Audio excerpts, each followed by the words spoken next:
All right. What's going on, peeps? All my peoples, all my friends.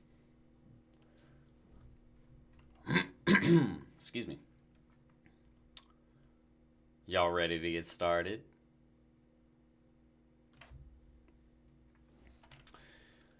Tonight should be a fun one. We've already got 6 people that were waiting for this to start, so usually if we get over 5 to 10 people in the waiting room, it's usually a good sign of a good live night. So hopefully we can have some fun tonight, and you guys can ask all the questions you want to ask and learn some stuff.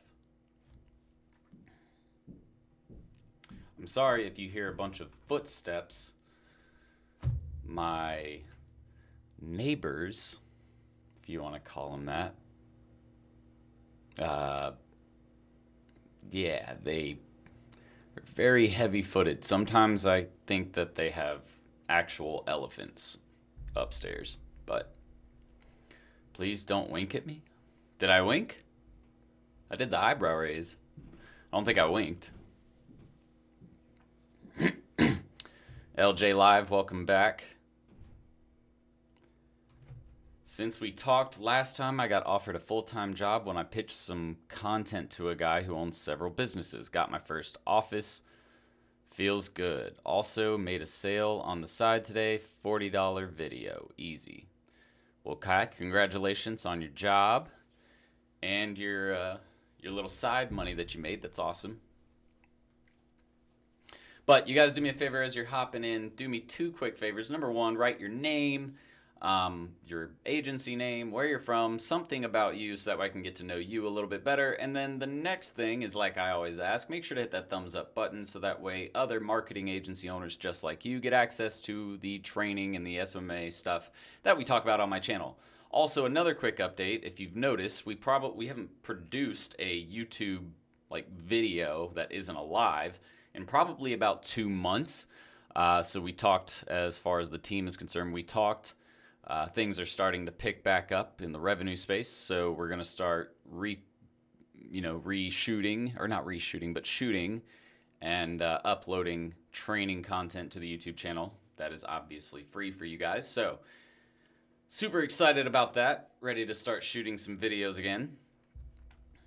But y'all tell me what's been going on in your week this week. Has anybody had any other wins? Kai had a win. Anybody landed any clients this week or done anything fun or made some progress with your agency? I would love to hear about it. Put it in the chat really quick for me.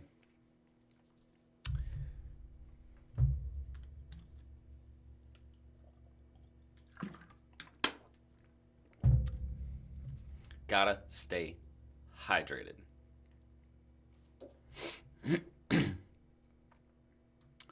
Dino, what's up? Craig, Laura, Gerald, Ezram, Hayat.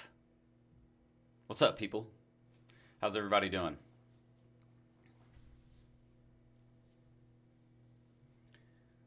All right, so if you guys have them, go ahead.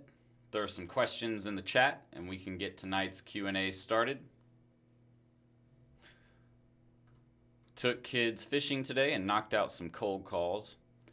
In my free time, I've been watching this show called Battlefish. I like fishing as well, if you can't tell. I'm actually going next month. At the end of the month, I take a trip down to the Keys, Key West every year, and we do lobster fishing, which it's called fishing, but it's more like lobster chasing because seriously, if you guys saw how spiny lobster moved across the floor, you would see what I mean. They're very, very fast, obviously, because they're underwater creatures, and I am not an underwater creature. But we go down to the Keys every year. They have something called Sportsman's Weekend. So next month, at the end of the month, if you're in the Florida Keys area, hit me up. But we go down there and we go fish lobster. And to fish lobster, you can do cage trapping, but that takes more time. And usually it's only something you're going to do when it's in season. This is like a 2-day period where they open it up. There's a whole festival down in the Keys. And you can fish lobster again for 2 days because the season is actually over. So what you do is you actually dive down, and a lot of people would be freaked out by this. I've grown up doing it, so I'm used to it.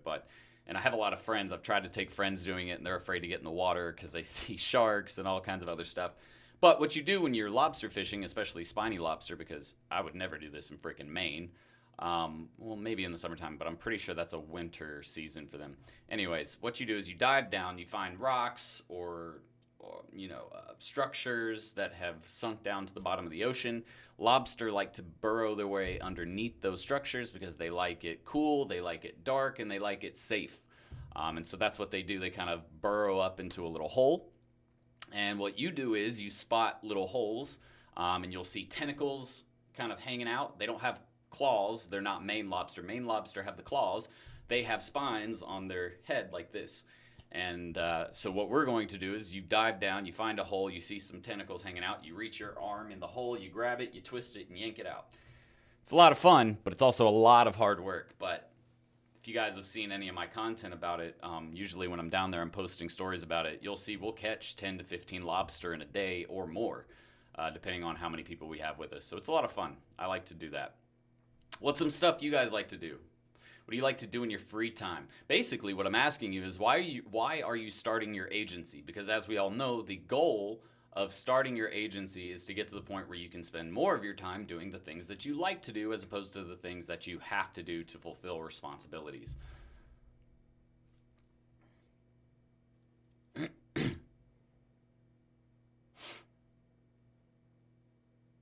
Hey, do you pay an Upwork dude to be on here at first? Hop, be honest. What? Pay an Upwork dude? You mean like, did I pay people to come watch my live streams? No. We've hardly done any advertising of my actual YouTube channel, like paid advertising. The audience that we've built is primarily from content marketing. That's my favorite form of content marketing, SEO. Organic marketing is one of my favorite ways to build campaigns because of the fact that long term it's more beneficial because you have content that consistently ranks if you do it the right way. So that's just constant traffic. Like we have a video that's 3 years old, but it's still driving, thousands of views every single month. So no, I've never hired an Upwork person to be on one of my live streams. DigiStamp, what's going on? Make sure I'm not missing. Urban gardening. Okay.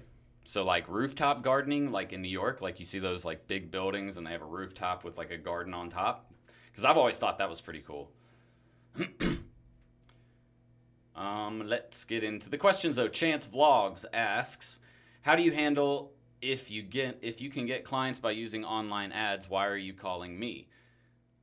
And here's the thing.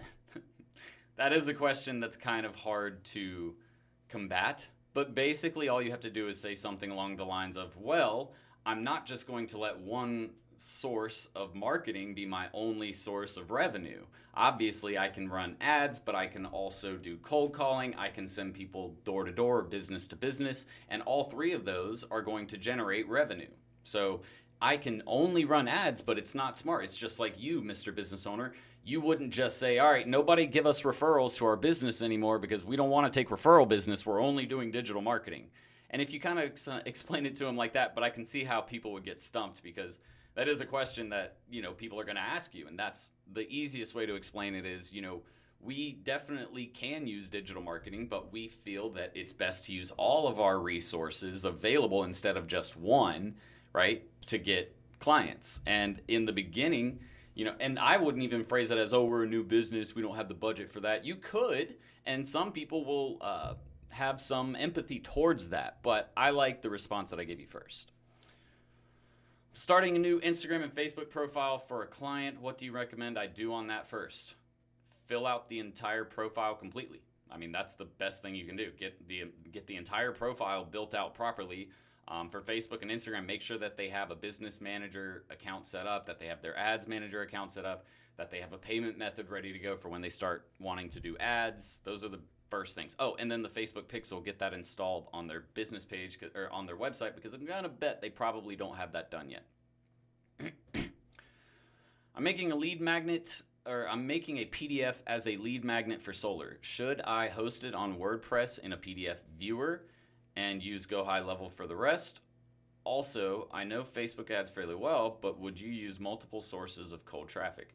Again, I think the last point that I made about getting traffic from everywhere is going to be your best option always. You never want to just turn down an option because this is what you sell, so that's all you should do. You should try to get clients from every resource possible.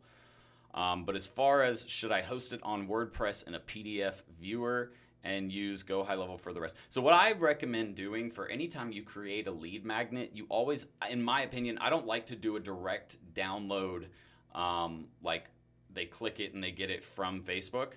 I like to do it hosted on my website so that way we get that pixel to fire and we're able to remarket to them later. There's other ways to do that, but it's a lot more effective if you just host it directly on your site and get the traffic going there.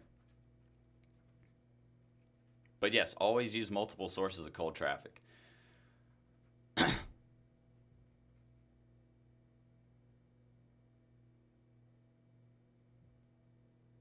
Might go lobster fishing for fun now. Ezram, it's a lot of fun, I'm telling you. And it's I wouldn't say it's relaxing because you're working your ass off, but it is a super fun experience. We also go spearfishing. So lionfish are super popular down in the Keys and just in Florida in general. So we take a little, a hua sling, I think it's called. But essentially what it is a big rod with 3-prong hook on the end of it and then a rubber band on one end, like a strong industrial rubber band. You slip your arm through the rubber band, you grab the pole, and you pull the pole back. You just start to slide the pole back like this, and you're going to get towards the end of the pole, and the rubber band is sitting on your arm holding all that tension, right? And you'll see the rubber band stretch back to here, but it's sitting right here on your arm holding that tension. Then when you find a fish, you just let it go, slings the harpoon forward, and you're spearfishing. So we're going to do a bunch of that too. It's going to be a lot of fun. I can't wait. Kai, I recommend putting your comment in one chat because it kind of breaks it all up, and I honestly can't tell what you're asking in your last two comments. What is the best analytic tracker to create reports? Google Data Studio, Chance. I would use, but here's the thing.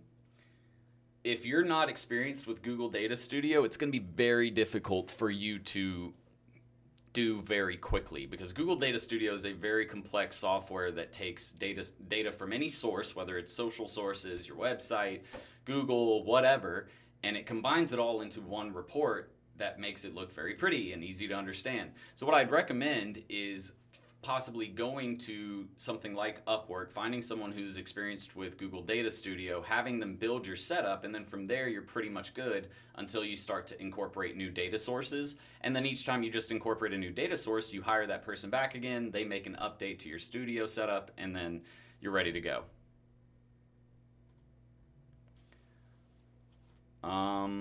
So that's what I recommend. Craig, elaborate on your urban gardening. I'd like to know more about that.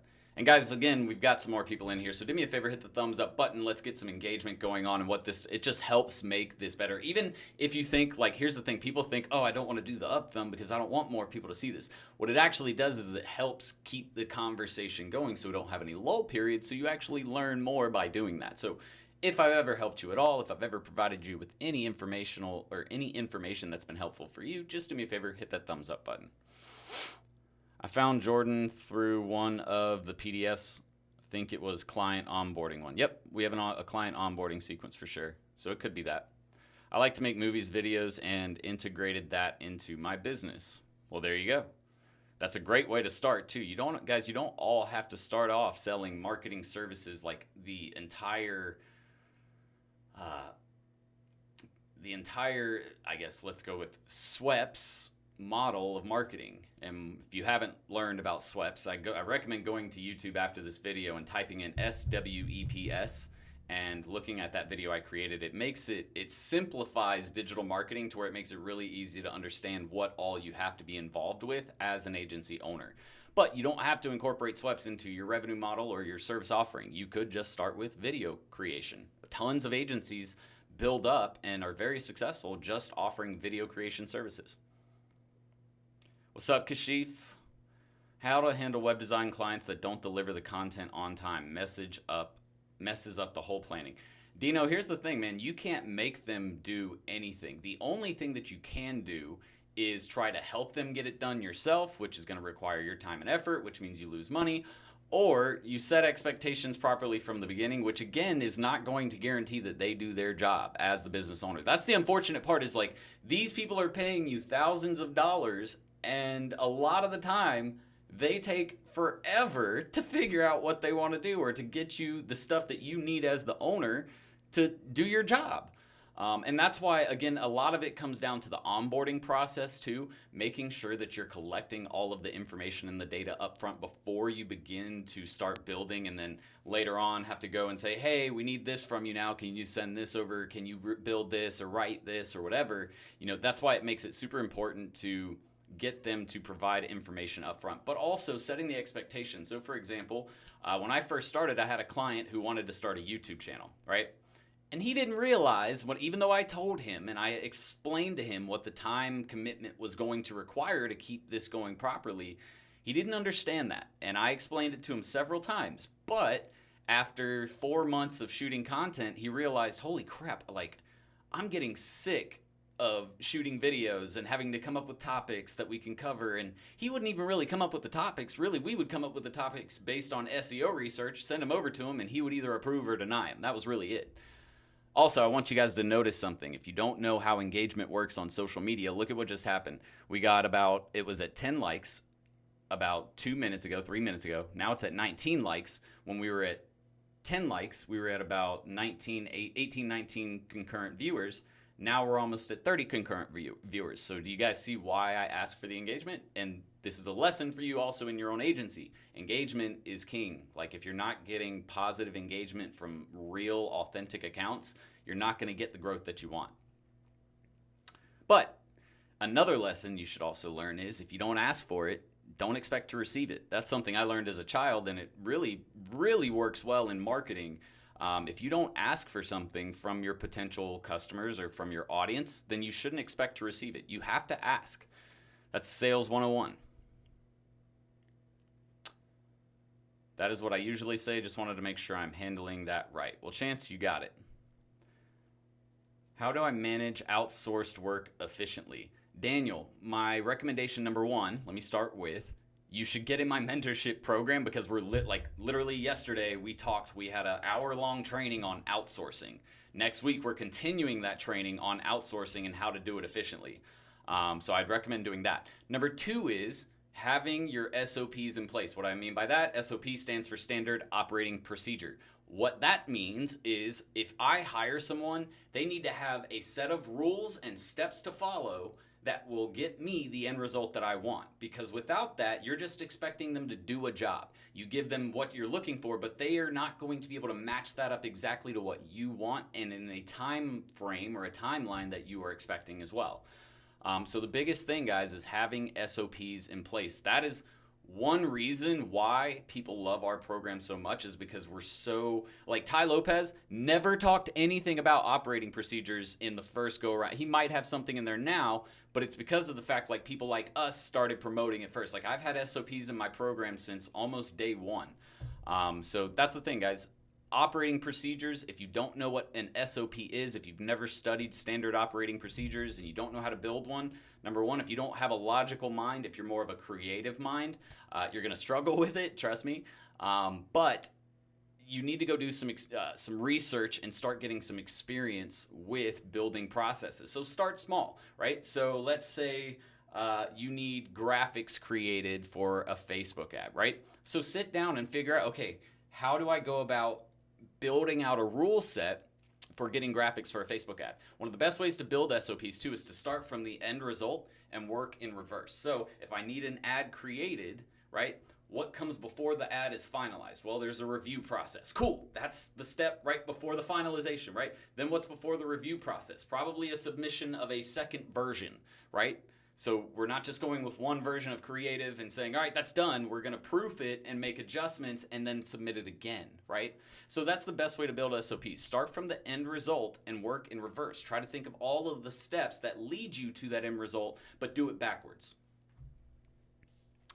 That does sound fun, spearfishing. Yep, spearfishing is a lot of fun, guys. I'm telling you. Like, the issue is most people are scared to do it because, again, it's the ocean. You know that there's sharks down there, there's stingrays, and more eels, there's what else? I mean, there's all kinds of stuff that can get you down there. There's blowfish can hurt you. There's all lionfish can sting you. Jellyfish can kill you. There's all kinds of stuff in there that can hurt or kill you. So most people are too scared to do it, but I promise you guys, number one, most people don't get hurt by anything. A jellyfish sting is usually just a little painful, but it's not going to kill you. And it's worth the fun that you're having, and it's kind of what makes it fun is that, like, you know, you're kind of out there and you don't know what it's going to be like. But anyways, what was I going to say? I was going to say something else. Doesn't matter. But watch this happen again. Guys, for those of you who have just showed up because we had a few less likes earlier, do me a favor. I want to see if this is proving my theory correct, all right? We're going to try and get this to 50 concurrent viewers tonight, and I want to see if you guys can help me do it because I'm trying to prove something to you guys as far as how engagement works with social media platforms. Those of you who have just joined, do me a favor, hit the thumbs up button, and what we're going to see is if you guys can get it up to 25 likes, that should be able to raise us up to 40 concurrent viewers. And I can show you my screen here in a second so you guys can see, but I want to see if this is actually, I want to prove to you guys and show you guys how important and how powerful engagement is in social media. Do you still use Zapier? Kashif, yes, we do use Zapier. We're actually about to get away from Zapier though because of the fact that, well, we won't get away from it completely. I think that's going to be impossible. But we won't need as many zaps put in place because of the fact that we have Go High Level taking over a lot of the reason why we had so many zaps in place. Because we had a bunch of different softwares working together and communicating, so we needed Zapier. But now with Go High Level, we're able to essentially get rid of a lot of those outside softwares that we were using or third-party softwares that we were using and pretty much bring them all into one place. So we're not using Zapier anymore. So aside from Facebook ads, what else should I use? Obviously Instagram ads if you're on Facebook or if you're using Facebook ads, but PPC, so paid search, which is like Google ads, SEO, which is organic search for Google, otherwise known as content marketing essentially. Well, SEO is not known as content marketing. It's kind of a child of like content marketing is a child of SEO. But yeah. So that's email marketing and website development. Those are the big services. Those are the big 5 that you should be offering. Content marketing is number 6, but content marketing is kind of a piece of all of the other pieces of marketing. Let me see. What you recommend for people that live in locked country like Sudan? Find people in countries like Canada, the UK, the US, Australia, Netherlands. That's what your goal should be, is to try and find clients like that. And people always ask me, well, if I live in this country, how can I get clients in another country? You outsource work to those areas. So a perfect example is if I have a client in, I can go to just to the next state over in Florida, right? I'm in Georgia. If I have a client in Florida, but this client needs me to do some video production, well, what I'm going to do is I'm going to reach out to a video production team in their local area.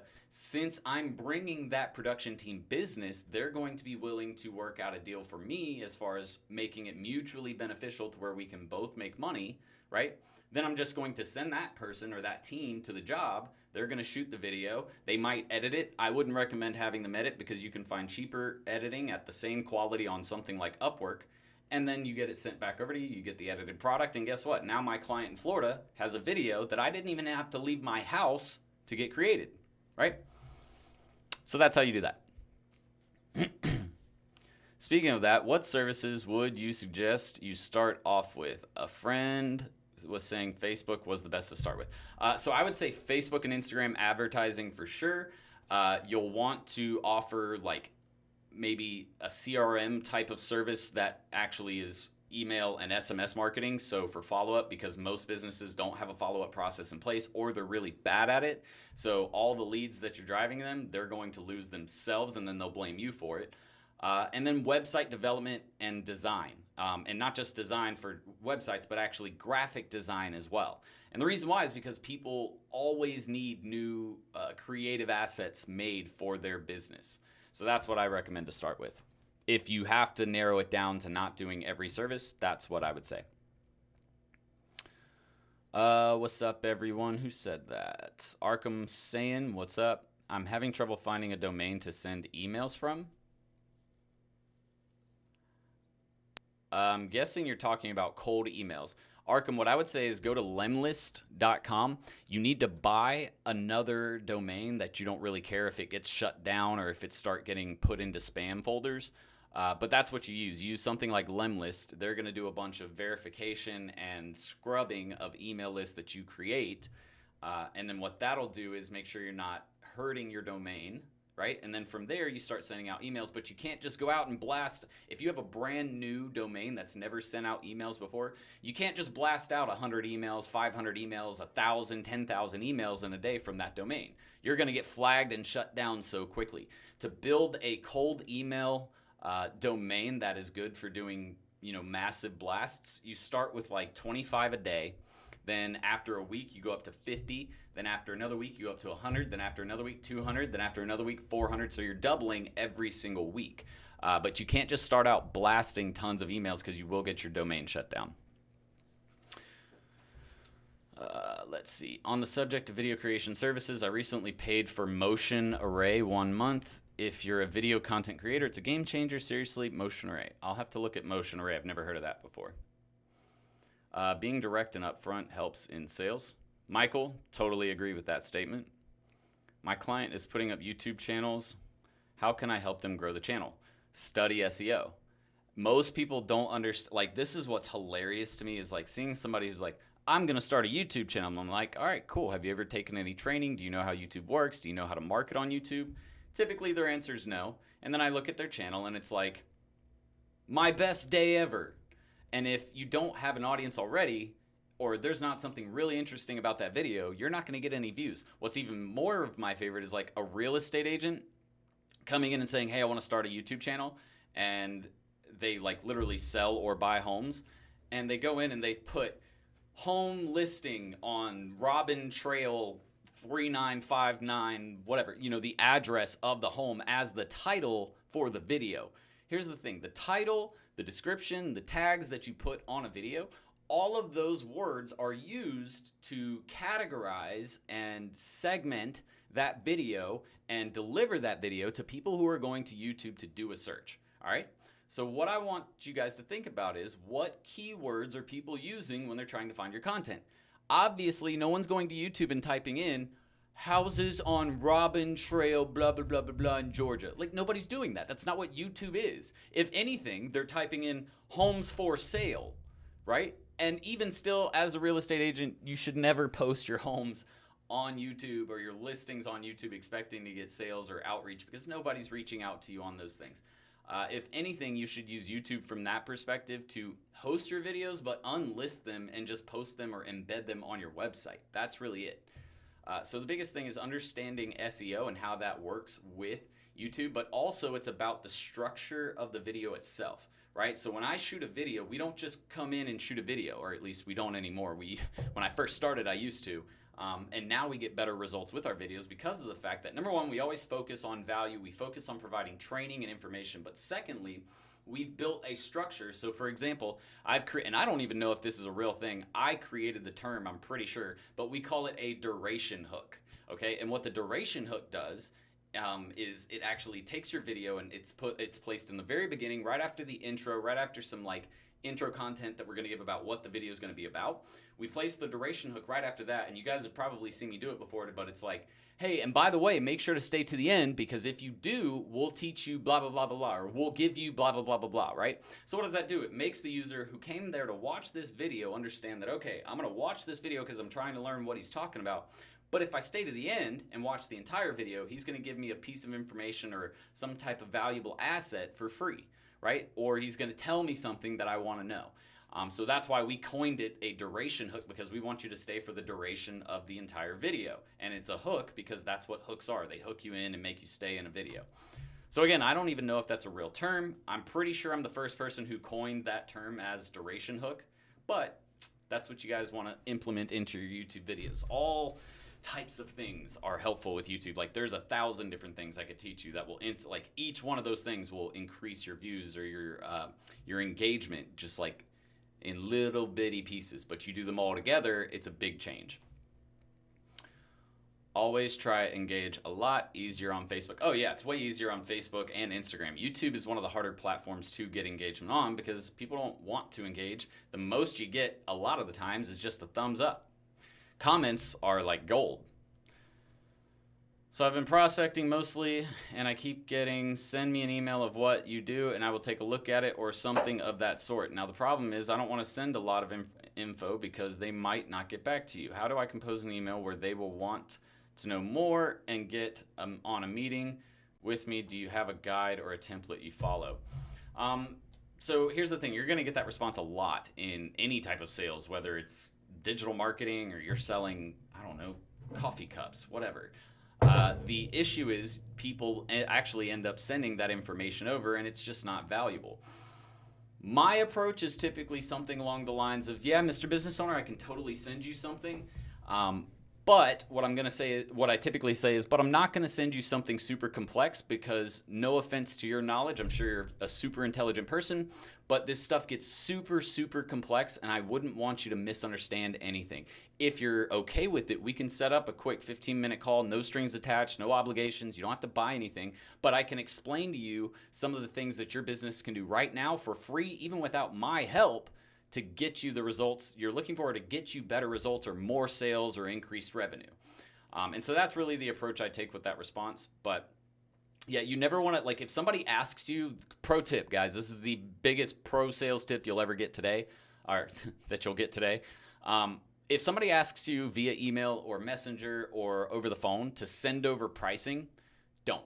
You never send over pricing ever. That's why you see websites that don't include pricing, because they don't want you to look at the ticket, the high ticket on that product or service and say, oh man, that's $3,000 a month. I can't spend that kind of money, or that's not going to work for me. That's a lot of money to spend, right? The reason why that's bad is because they don't understand the value that they're going to be getting out of the service. Because if I told you you can spend $3,000, but I'm going to make you $20,000 back, then you're like, holy shit, okay, that actually makes a lot of sense. Why would I not be doing this, right? And that's what you have to phrase your sales approach. I don't know why it took so long to say approach, but you have to frame your sales approach as, oh, you're right. Why am I not already doing this? Like, that's the mentality you want them to have. So to do that, you have to be able to build that type of momentum into their understanding of the service or product you provide, right? They're not going to start off like, oh my God, I've never even thought of it that way. But if you do it in the right way, or if you say the right things at the right time and you don't get too impatient, that's the mentality that business owners start to have is, holy crap, why have I not been doing this sooner?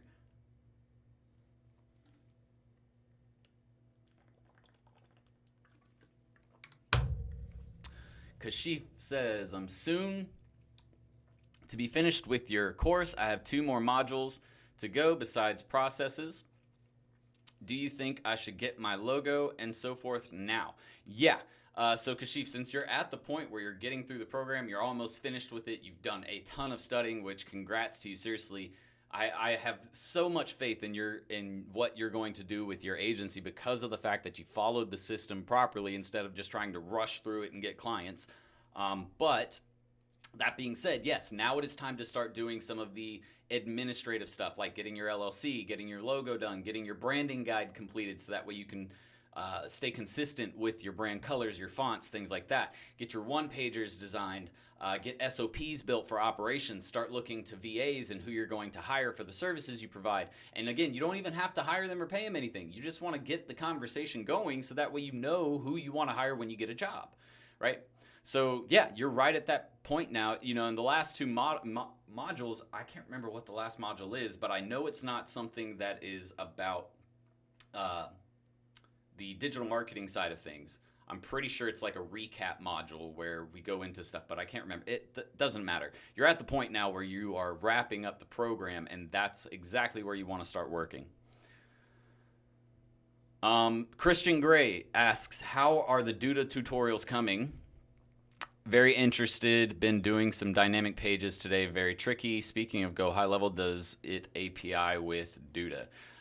Go High API. Okay, so guys, so API pretty much works if they offer an integration via API. It pretty much works with any software or product out there, because it's a custom way to build in your own integration essentially.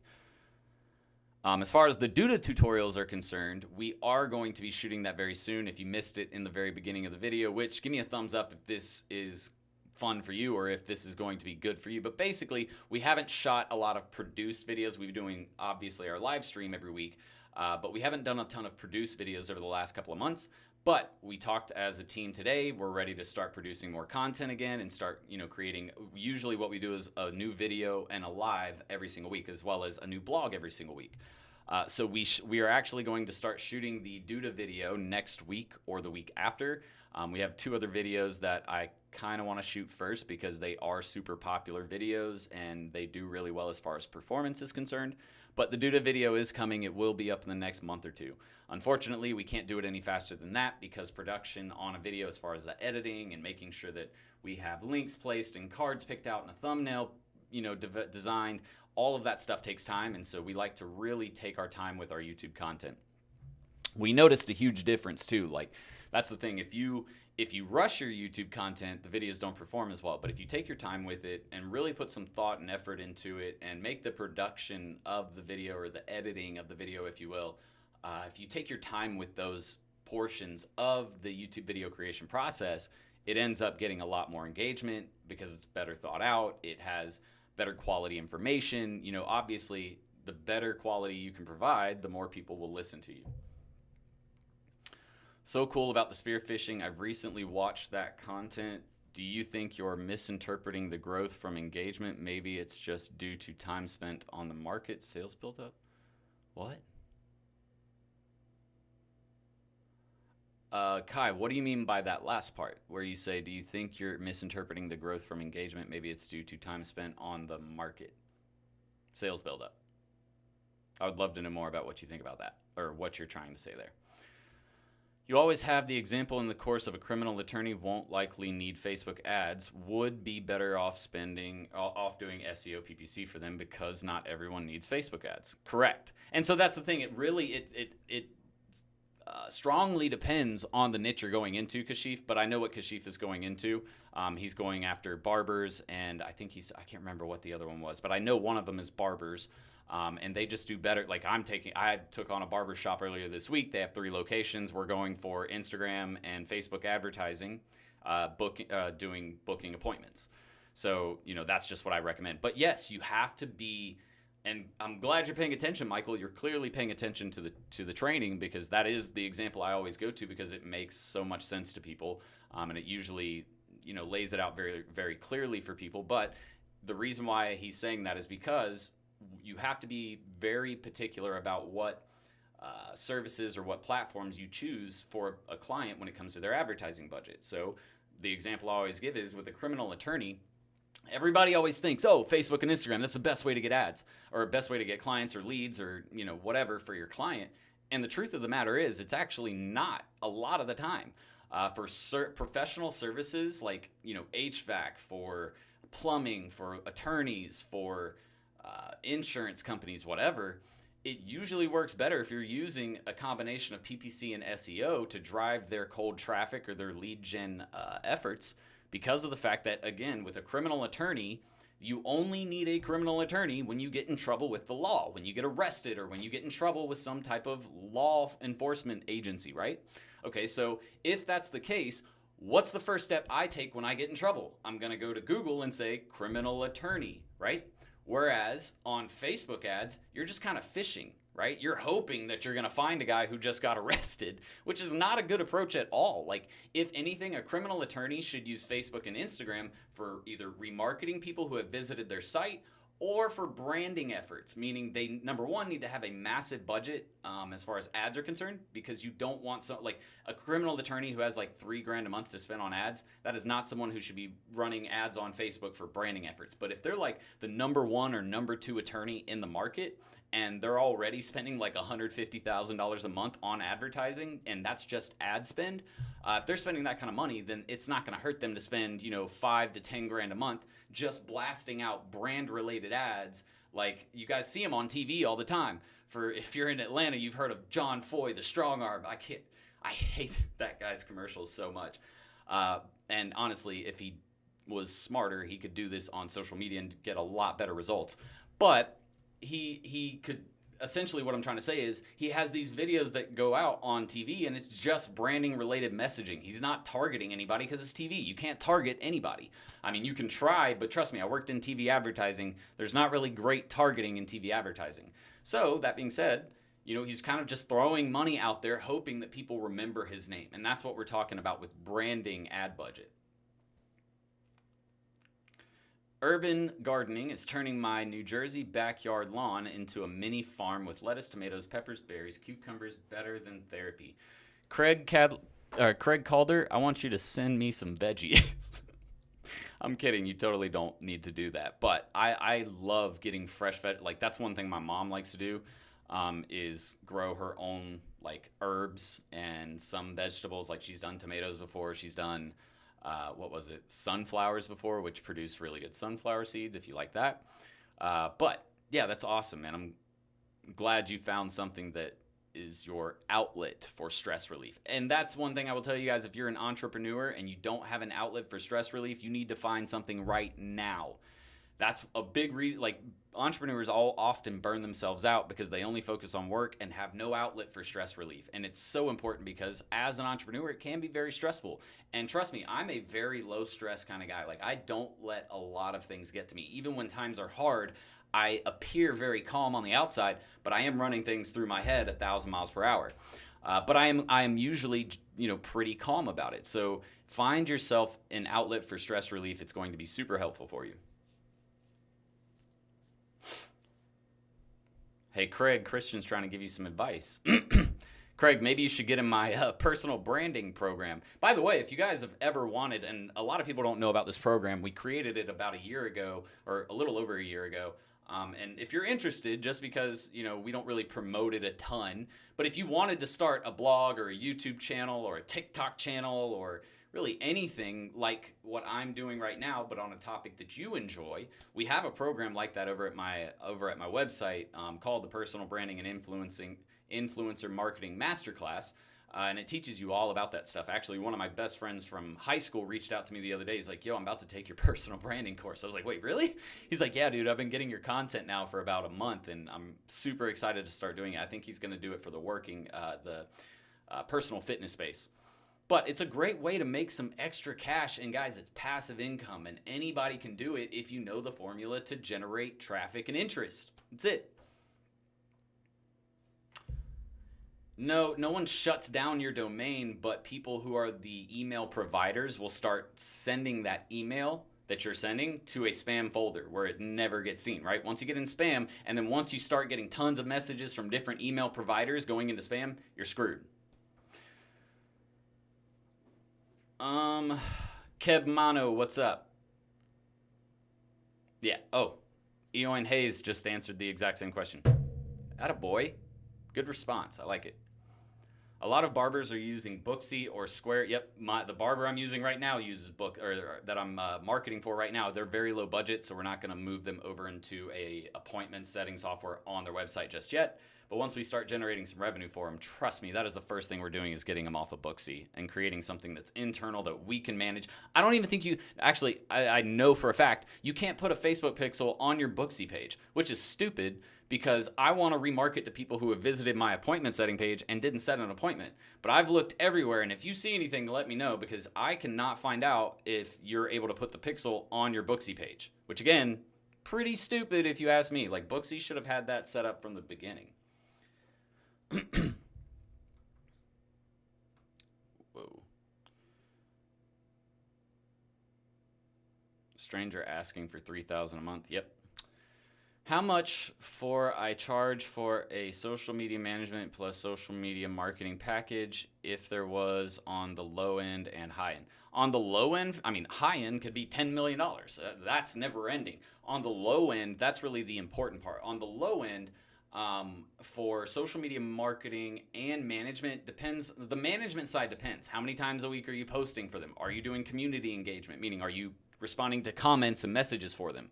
Because if you're doing all of that, then that's going to make it pretty expensive. But if all you're doing is posting to their account, you can get away with charging easy just $500 for the management, and that's for two platforms. So like you can do Facebook and Instagram for them, $500 because it doesn't change too much. It's easy to manage that.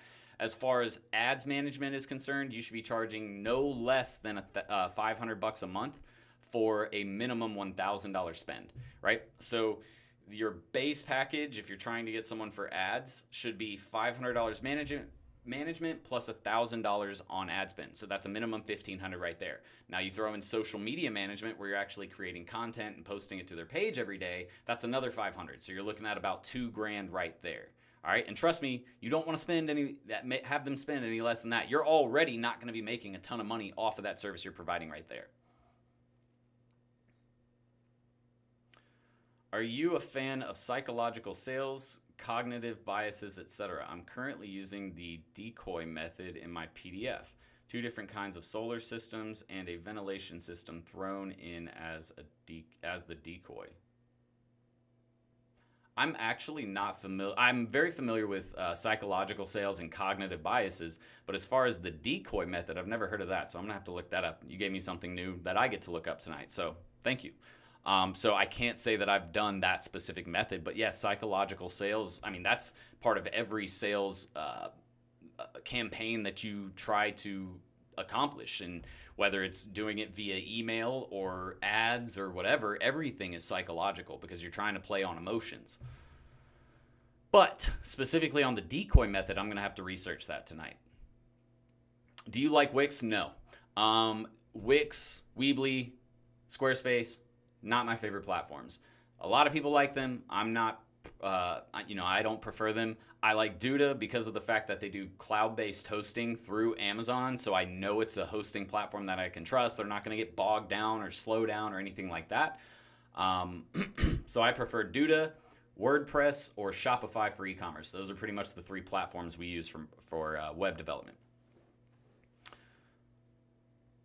Because it was a lot.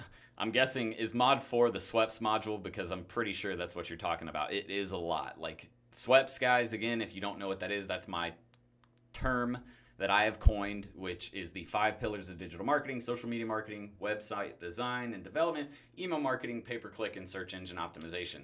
That section alone in my course, is probably 60, 70 videos, documents, and quizzes. It's massive. So I could see how you'd want to go through it even maybe a 3rd time. That's what it was. Vegan restaurants. That's right. What's the best place to get a email domain from? You don't buy an email domain. You just purchase a domain. You can go to Google Domains. That's where I buy all of my domains from, is Google Domains. So that's where you buy it, and then you set it up on your email provider. Do you have any recommendations on someone trying to get into video production, live streaming production, editing videos, and etc.? Could we do to really market the brand of video productions? So here's the thing. If you don't have any video shooting experience or video editing experience, or you've never taken any training on it, I would not recommend getting into that. Or if you do, you need to find some people who do have that experience to basically support your business, because you can't, like, most people don't understand it really for videography. I thought like getting a camera and, just getting behind it and starting shooting things, I thought that I'm not a good videographer. Like, I don't shoot good video. My buddy Leo is amazing at videography, but he's been doing it for years, and he has that creative mindset where he can do that. But that's taken him, I think he's been doing it, he said, since he was like 8. And he's 20 now, so he's been doing it for 12 years. But that's why his work really shows, and his editing is really great because he's got, I think he said, 5 to 8 years of editing experience. So that's the thing. If you're not experienced with it, I don't recommend just going out there and starting a video agency unless you have somebody who can do the videography side, somebody who can do the editing side. And really, you don't even need someone who can do the editing side. As long as you have a cameraman that knows what they're doing, you can take the video that they shoot, and even if they don't know how to edit it, because if they do, it makes it even better. But if they don't know how to edit it, you just take that video, go hire someone on Upwork, and those are editors are easy to find on Upwork. So I'd recommend taking that approach, but definitely don't just try it if you've never done it before. Is there anything that you recommend looking at training for SEO? My training. We have tons of it, and we've even invited guests like Ruan. Marino, we have tons of SEO training in my program and on my YouTube channel, everything like that. So I'd recommend starting there.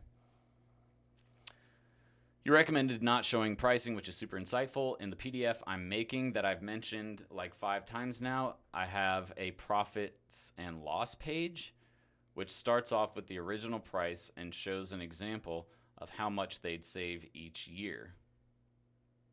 So after 8 years, the numbers go into the green. Jesus, 8 years.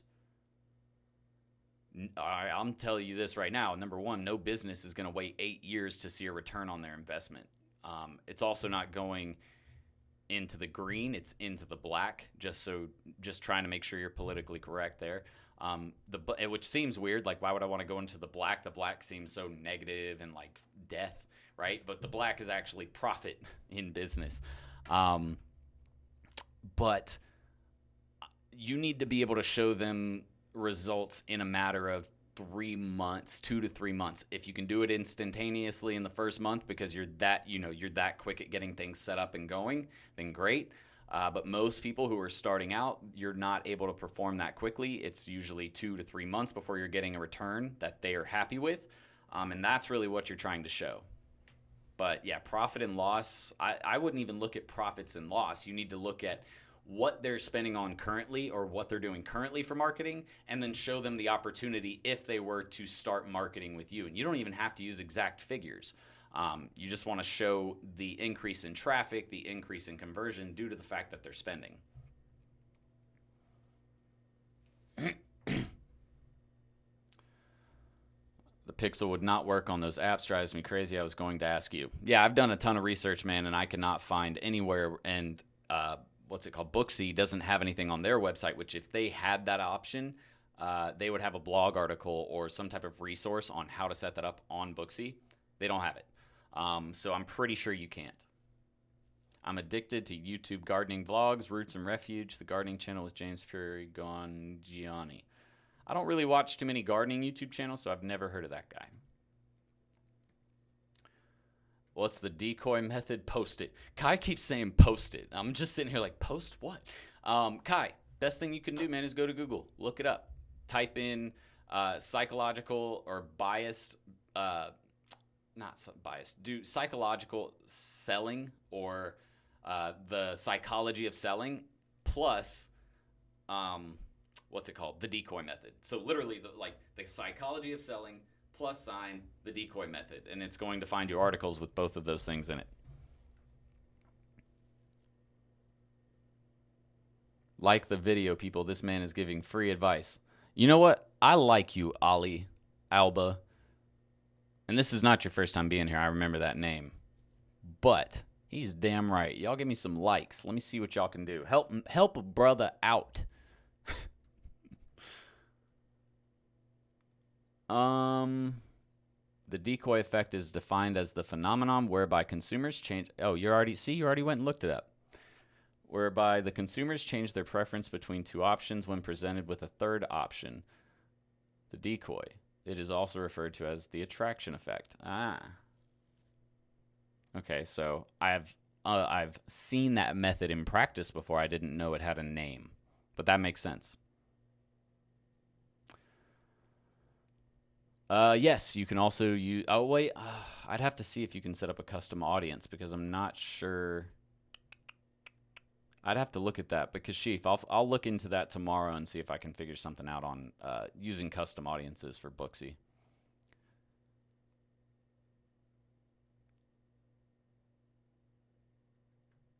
How do you feel about SEMrush? Is there better system for site auditing and SEO?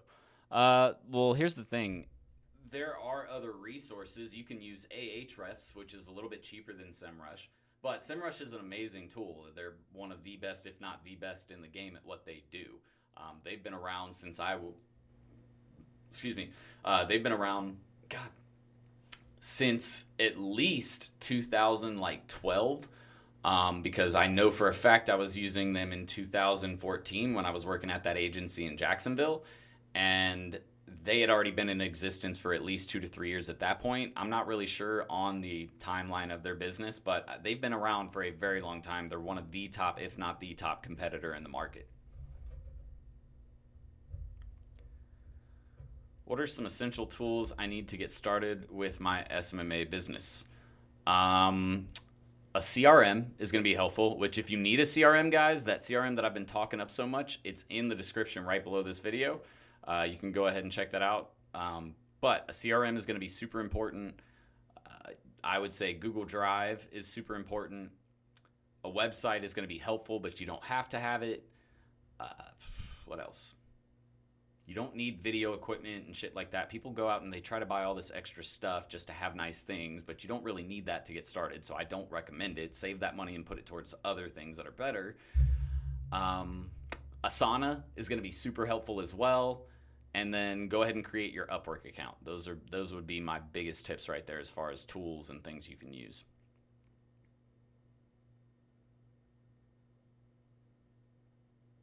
Oh, okay, J98. I was like, bro, if you show them, yeah, okay, so that makes more sense. That's totally, yeah, that's a great way to sell.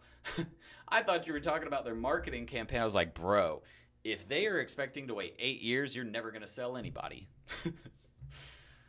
How many times a day should you post to LinkedIn? Well, here's the good thing about LinkedIn. They have a higher organic algorithm reach, which is great. But 1 to 2 times at most is going to be all you're really going to want to do.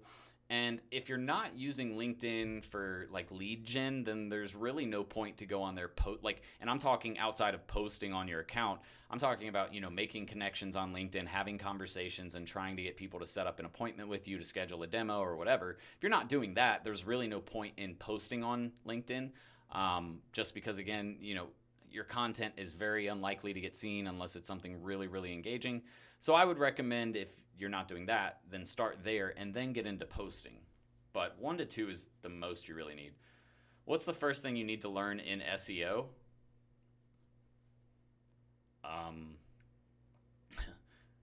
That's a difficult question to answer because there are hundreds, if not 1,000 or couple thousand metrics that you can look at with SEO.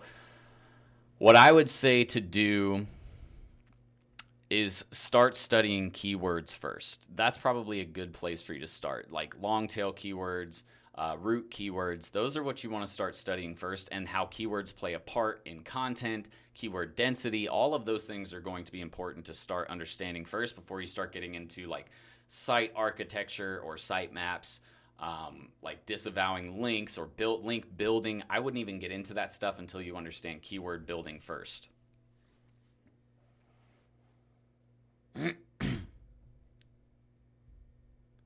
J98, no, that does not violate my rule of revealing price because you're not talking about the price of your marketing. What you're talking about is their savings from switching from, standard or not standard, but traditional forms of power supply versus this new age form of power supply in solar. Asana, ASANA. I'll put it in there. That's a project management software. That's my favorite. We switched over to Process Street not too long ago, and the funny thing was we were still using Asana to get stuff done. And then we also realized Process Street had a long way to go before we were going to be able to use it effectively and efficiently. So we actually switched back to Asana. And they've since updated their software a lot to where it's even better now as a project management software. So, but I will tell you this, guys, Asana is complex. So I would spend, if you've never used a project management software before, if you've never used Asana before, number one, if you've never used a project management software before, first thing you need to do is just go get the free version of Asana and start playing with it. Start understanding how it works. I would watch tutorials on YouTube about how to use Asana to the best of your ability. And then I would start reading their content that they've placed on their site about using Asana, the different features that it has. All of that is going to be super helpful for you, but that's where you should really start first.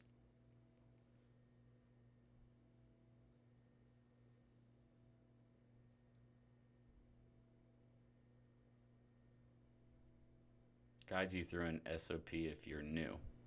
I didn't know that Wix was doing that. I might go take a look at that just to see what their SOPs are. You don't need to buy it. Asana, guys, you don't need to buy it just yet. They have a free version that I recommend starting there first. Before you start paying for anything, any source or not resource, any software or app that you guys plan on using, guys, this is penny pinching and bootstrap entrepreneurship 101. If they have a free version of it, use that free version as long as you can to understand how it works, to work out all of your kinks. If they don't offer a free version, you can even reach out a lot of the times to a lot of these software companies, and they'll get, and not the expensive ones like Salesforce, they're never going to give you like a free trial. And I'm talking about a real free trial where you actually get to use a lot of the different features. Like HubSpot has a free version.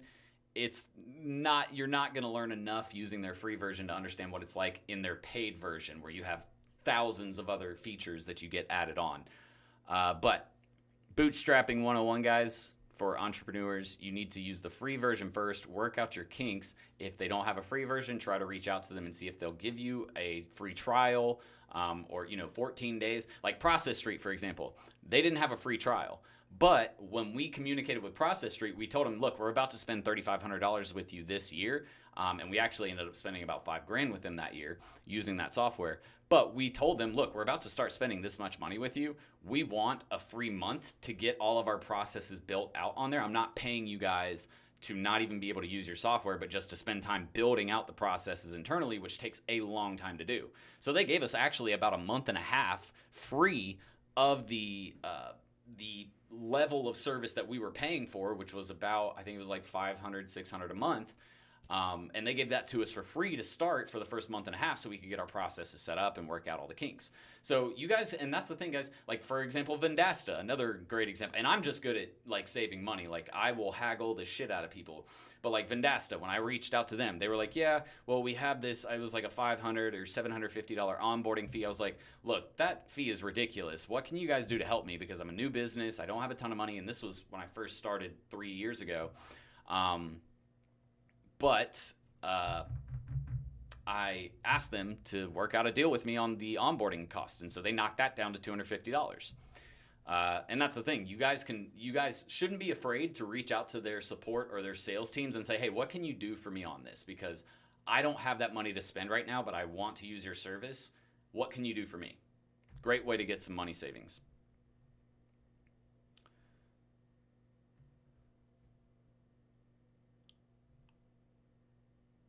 How much would a one-on-one call be? Zip, zop, zippity. Jeez, that's a hell of a name. I like it though. A one-on-one, I do one-on-one consultations for $500 for an hour. Obviously, my time is valuable, but what I always tell people, and I have plenty of people that will attest to this, that $500 you'll probably come out of that meeting with me for an hour because number one, you can see I talk fast, but number two, you get the recording, so don't worry about how fast I talk. We're going to cover a lot of information, but in that one-on-one sales consultation that we have, you'll learn more in that one-on-one sales consultation than you will by taking my entire course. People have actually told me that. They're like, dude, don't get me wrong, your course is amazing, but this last hour has blown my mind. And I'm like, dude, I'm telling you, the consultations are really where it's at. That's why it's important to have a mentor too. And that's why I recommend you guys, my mentorship program is $10 a month, guys. $10 a month, and you get access to me 4 times a month, 4 to 5 times a month, depending on how long the month is. So I recommend doing it, guys. And if you want, you can reach out to here, let me just put it in. If you are wanting a consultation, that is our email right there that you can reach out to and tell them that you want to set up a consultation with me. Again, it is $500 for an hour, but I promise you will thank me later. I need to work on my process again because I want to get ready post-COVID. Yeah, Ali Alba, this is the time you should be taking to work on those processes.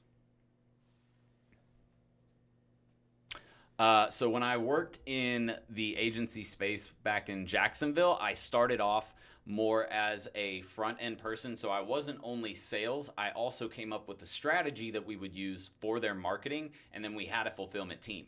But before I even got that job, I was running fulfillment for my companies that I was running back in college. So for example, I started off with guerrilla Facebook marketing and not even Instagram, just guerrilla Facebook marketing because they didn't even have a business platform. Then they released Facebook Business Manager and Facebook Business Pages. And so I dabbled into that and started using that for my own business that we were running. We created an app basically. So we were using that for that. And then it developed into me wanting to learn more about email marketing. So I got into MailChimp and I started doing campaigns.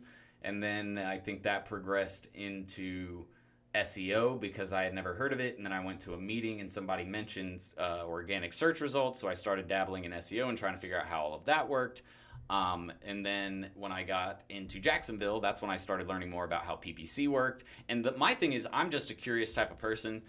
So if you tell me something and I don't know what it is, I'm going to go look into it and start to play around with it. And so that's exactly what I did with all of those things. So that's where I started. Do you have offices and employees? I'm literally in my office right now. Like, here, I'll show you. Yes, and I have 2 employees and about 30 contractors. But, like, there's my other, like, you can't see it, but if I go over, I can't show it to you. Like, just to, you see that trash can right there? To the left of that trash can is Ted's desk. And then Ian sits on the other side of the office. We've got about, I think it's 6 rooms in our office. In total, 6 rooms. And 2 employees full-time, making about 60 grand a year each. And then we've got about 20 to 30 different contractors that we use at any given time. What's included in the mentorship? If you're talking about my mentorship program, basically how that works is it is a group setting. You're not getting me one-on-one, but you do get the ability to ask me questions. We host a Zoom call just like I'm doing right here, even though you're not on the Zoom call. We host a Zoom call. You join the Zoom call. You're able to ask me questions like actually verbally. You don't have to sit there and type it all out, so it makes it go by a lot quicker. But we do that 4 to 5 times a month, again, depending on how many. We do it essentially once a week for anywhere from 30 minutes to an hour. Like the last month, we've been going up to an hour pretty much every single time we run a mentorship training. So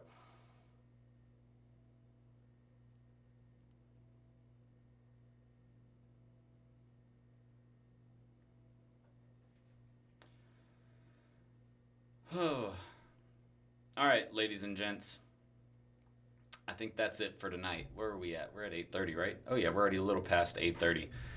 And it has been a long day for me. I've been working since like 9 a.m. this morning. Literally 9 a.m. because I had to put out fires all morning. But anyways, I'm going to get out of here, ladies and gents. I'm sorry if I didn't get to your question.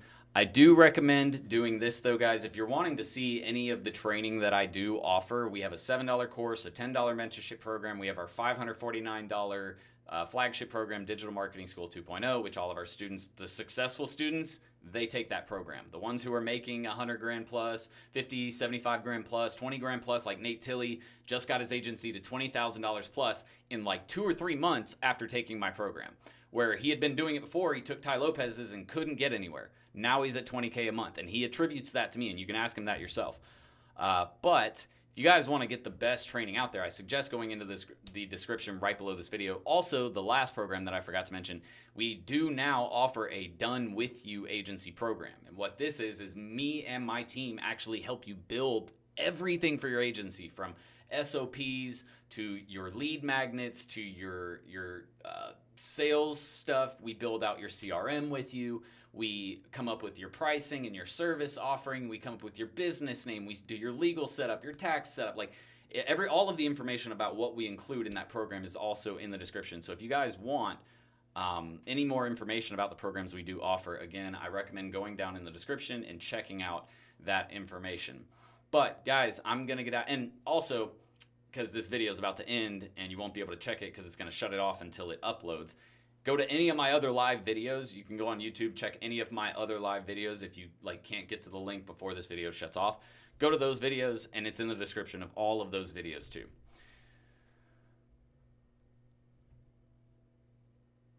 Yep, and that's the thing, guys.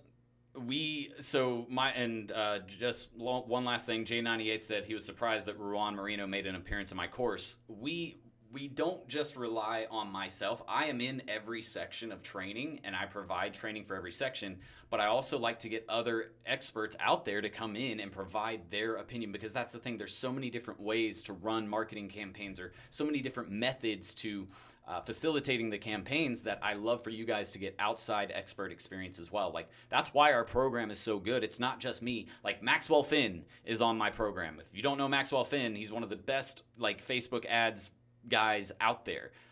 He's worked for 3M. If you don't know who 3M is, that's $1 billion company. Who else do we have on there? I'm trying to remember. Ruan, him, Rob Quinn is on there. Great at sales. I know we have more, and I can't think of them all right now. It's been a while since I've looked at the videos, guys, because honestly, they're so great. We don't have to update them that much. But anyways, I'm done talking about how great my stuff is. I hope you guys have a great rest of your week. I'm going to get out of here. Yeah, all the links are right below. Just hit 6K a month, Christian Gray. The course is good. Happy for you, man. See, that's the thing, guys. If you want results with your agency, stop sleeping on the DMS 2.0. All of these people that I'm talking about have gone through it, and now they're making the lives that they want to live. They're going, like Nate is at 20K a month, and he did it in 2 to 3 months because all he did was listen to the training, the process that I built, and implement it into his business. I'm telling you guys, you can do the exact same thing, but you got to stop taking all these trashy trainings by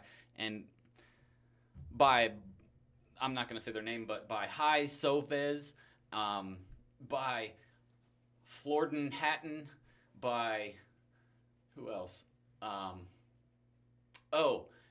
Lehman Choppy.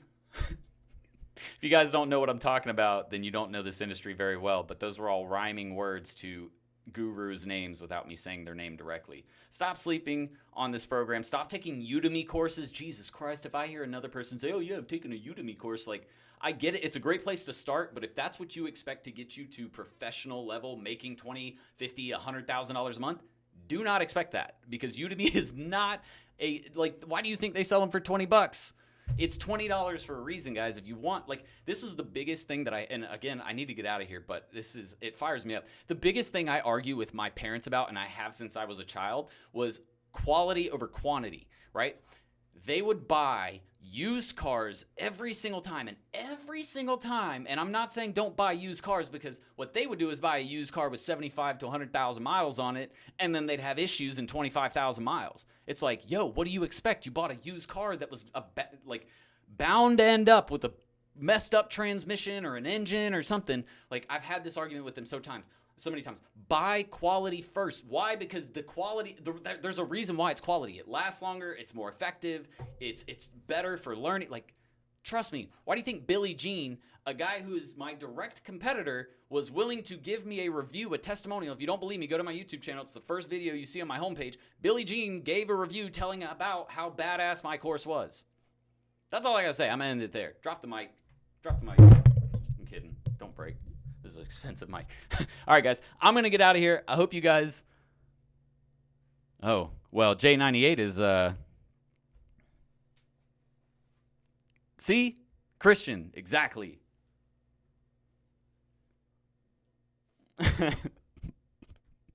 I knew y'all would laugh at that, though, because I didn't want to say their names directly. I didn't say that. J98 said it. I never talk trash about it. Anyways, guys, I'm going to get out of here. I hope you guys have a great rest of your week. I hope you have a great rest of your month. I hope you finish off the month strong and land a bunch of clients.